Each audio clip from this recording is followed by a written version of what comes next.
Hey, boys and girls, Mrs. Peters here in our classroom, and I'm going to read chapter 11 of The Chocolate Touch. There are 12 chapters, so we are getting close to trying to figure out what happened to John Midas. So he has just come from Dr. Cranium's office, where he was told that he has Cranium's disease. So chapter 11. Mrs. Midas was much upset when Mr. Midas told her that John had Dr. Cranium's disease. He said it was chocolatitis, Mr. Midas explained, a worried frown on his face. But he's calling it Cranium's disease because it was his discovery. Dr. Cranium didn't do it, John said. It's magic. It all started after I ate that chocolate. I'm scared, he added. Mrs. Midas sat down and dabbed her eyes with a lace handkerchief. She was crying. Mr. Midas blew his nose and said he had to attend to something and abruptly left the room. John had been so busy feeling sorry for himself that he had not realized how his mother and father would feel about his chocolate disease. Never mind, Mother, he said, putting his arms around her shoulders. It's all right.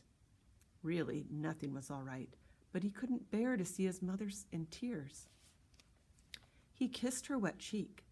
His eyes were shut as his lips softly touched her, so he didn't see the change right away.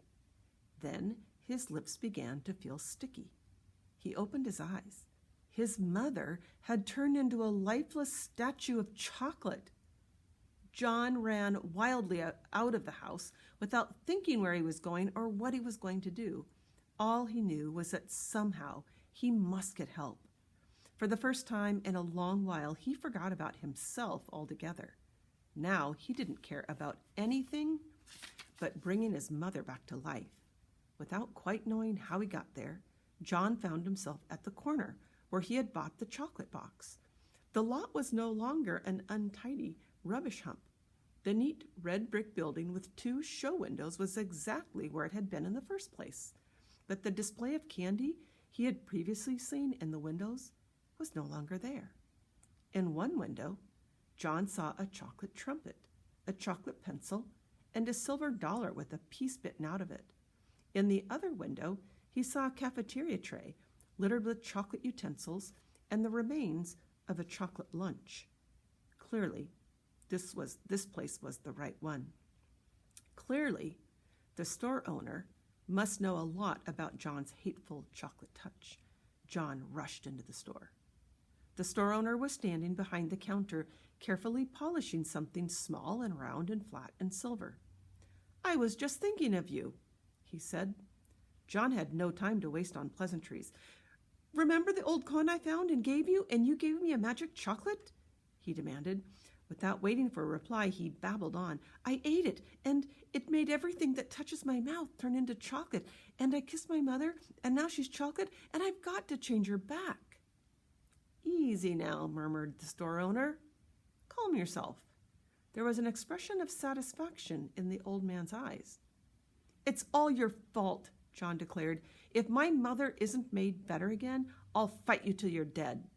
Well, my goodness, the storekeeper exclaimed. Whose fault did you say?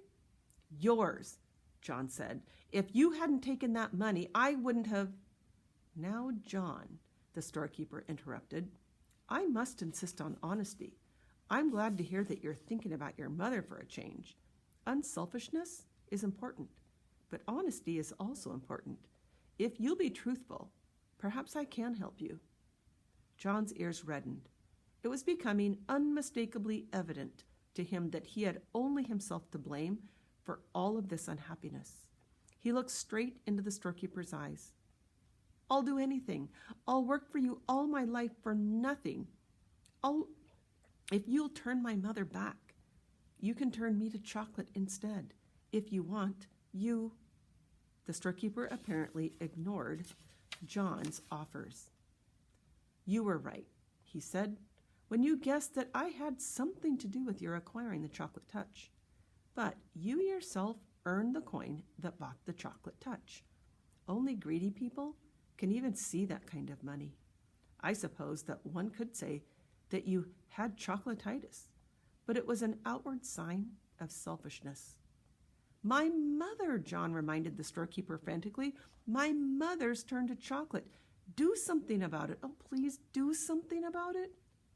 I'm glad that you are concerned, the store owner commented unhurriedly. Part of your cure is to be concerned about other people. You have been so greedy that you didn't care what happened to other people. I know, John admitted woefully, but please decide about me later, and please make my mother better now. Well, John, the storekeeper said, if you had to choose between getting rid of your chocolate touch and restoring your mother to life, which would it be? For one moment, John couldn't imagine a future of all chocolate meals. The thought was terrible. But then he thought of his mother, and as she had been when he'd left her, a motionless chocolate statue, unable to speak, her chocolate hand still holding her lace handkerchief.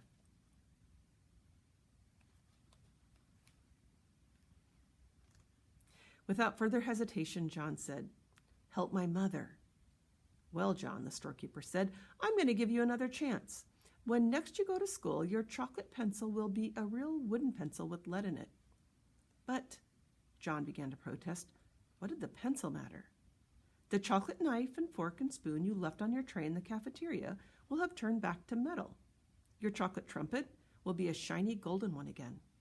But, John said, don't worry about Dr. Cranium's spoon. He will find a whole silver one on the floor where the broken chocolate one lay.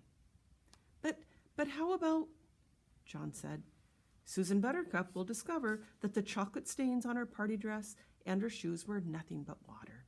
After all, her silver dollar will be all right.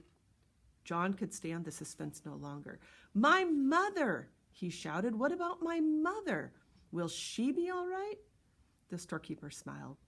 Why don't you run along home and find out, he suggested. John turned without even saying goodbye and ran out of the store. The storekeeper went back to the disc that he had been polishing, a disc the size of a quarter. It had to be polished smooth, ready for a new set of initials in case the need for them should arise. And that is the end of chapter 11.